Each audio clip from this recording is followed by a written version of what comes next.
talk about lunges today, both the side to side and the diagonal lunges that we do, or front lunges as well, because we do different kinds. So for your lunges, the first thing is to start with your feet. So you want your 3 points, your tripod, the heel where the big toe meets the foot and where the little toe meets the foot. You want those 3 points in contact with the floor at all times, and you want your toes relaxed. The other thing you want to make sure is that your knees are following your feet, so that when you're lunging, you can still see. Okay, so when you're lunging, you want that knee over the foot. So you don't want the knee to go this way, because then you're having torsion and pain in here. And look at the position of my foot. I'm killing my arch. So I want to open up. I'm lifting that arch, and I have a flat foot. I have a flat foot and I have the 3 points on the floor. So my knee is over, following the foot, and I'm opening these hips. So we work from the foot to the knee, over foot. So your hips are opening. You want to engage your abs, elongate these abs, or zip up your belly, or think of a Kegel exercises, but elongating the abs. The other important thing always is to decompress the spine. So you want to pull on your string, your marionette string, so that you're decompressing, making room in the spine, in those little cushions, so there's room between each bone in your spine. So the next thing I want to mention is you don't want to sink in your back, right? You're pulling up, but you're also making sure your hips are lined up with the line from your ankles, and you're pulling up. Okay, so knees, feet, belly, pull the spine up, pull out of your lower back. Don't sink in your lower back.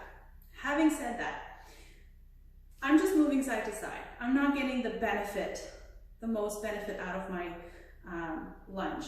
So to get the benefit of your lunge, you want to wake up and use the muscle chains in the front and the back of your leg.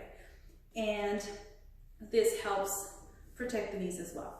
So when you're bending your knee, we always say don't go past your toes, because you're putting a lot of pressure. I feel the pressure right now in my knee. So what you want to do is bend and think of yourself going up. So your leg is bending, but it's thinking up. So it's resisting on the way down. And then when you come up, you want to push into the floor with the whole leg. And if you do this a few times slowly, feel the back of the leg engaging. So you don't want to just bend and be heavy in your knee. You want to use your whole leg. So you resist on the way down and push through the floor. Keep pushing as the other one resists.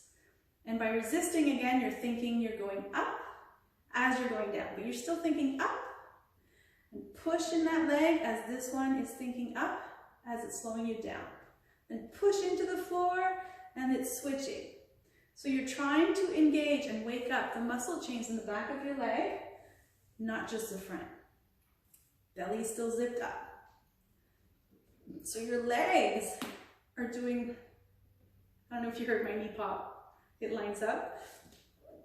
So your legs are working. So this is side to side. This is the benefit you want to get in the hip opening, the rebalancing of the hips. Your knees are nice and protected. You're rebalancing the legs. They're actively working. The front chain, the back chain, everything's working in your legs, okay? So if you go into a diagonal lunge, at times I will say, move your heel, make sure your knee is still over that foot, and you're still pulling out of your spine, you're engaging your abs, you're pushing in that leg still, and this is still actively working on the way down and on the way when you push up. So you're thinking up as you come down. And another point I want to make is when you're leaning in your lunge, you don't have to go really far when you're starting out. You don't ever have to go really far until your body's ready. So there's a lot of weight happening in your lower back. Your abs are supporting you, but all this is your weight. Your body is your weight, is your tool. And then when you add the arms with it, there's more weight happening here. So you want to go where you're ready to go. Your leg is supporting you, your abs are engaged and you're pushing in your back leg. And then you come back up. And if you want to go to this side, now my feet aren't placed to go in this direction. I want to protect my knees. I want to protect my lower back. So now I'm going to go diagonal, push in the back leg, abs engaged. I'm going diagonal. So I'm going at 11 o'clock. And then I'm going to go this way, abs engaged, push in the back foot. Support yourself with this leg. Think up. Don't think heavy. Think up. Push in your leg. And again, this is your body weight. This is your weight, right? So this is heavy. So only go where you're comfortable and then you push back up. And there's other times we'll be going from side to side. So we'll be diagonal and then we'll be going on this side. And your feet will stay in the position, but it's the same thing. You're pushing in that leg and resisting as you're thinking up. So both legs are engaged, abs are engaged, you're pulling out of your lower spine. Now the front lunge, when you have one foot back and the other foot forward, your heels on the floor, you're pushing in that back leg. Right now I'm stretching, I'm doing the calf stretch today. So I'm pushing in my heel, doing my calf stretch, keeping my leg lined up with my foot, and this knee's lined up with this foot. So you don't want any of this happening because you're going to cause injury, pain, imbalances. You don't want it straight. I don't want to stand up straight right now because I'm arching my lower back. So I'm compressing my spine right now.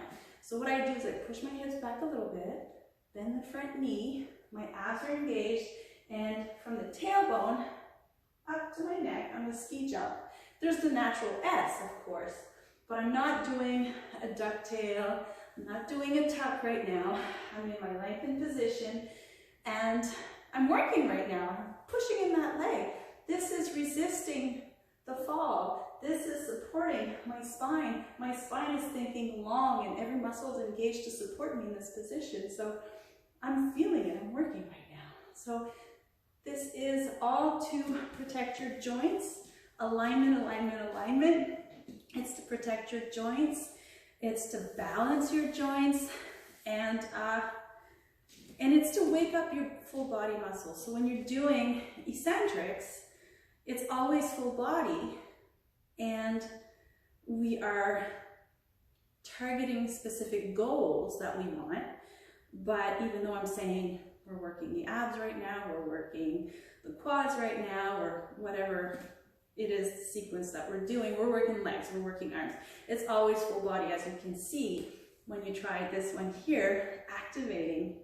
So you're actively doing this movement. Again, you're not just sinking heavily.